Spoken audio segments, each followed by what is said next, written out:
Tähän hieman vieraaseen ja kaukaiseen maahan, jossa pakkasista ja pimeydestä huolimatta asuu maailman onnellisin kansa. Muistoihin on tallentunut kokemus puhtaasta luonnosta. Vaikka välillämme olisikin tuhansia kilometrejä, niin suhteenne Suomeen voi olla läheinen. Me suomalaiset olemme kuitenkin aina selvinneet vaikeuksista. Arvoisat ulkosuomalaiset, hyvät ystävät. Teitä ja suomalaisuuden perinnön vaalijoita on maailmalla noin 2 miljoonaa.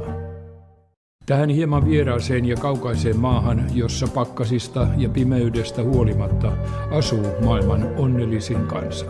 Muistoihin on tallentunut kokemus puhtaasta luonnosta. Vaikka välillämme olisikin tuhansia kilometrejä, niin suhteenne Suomeen voi olla läheinen. Me suomalaiset olemme kuitenkin aina selvinneet vaikeuksista.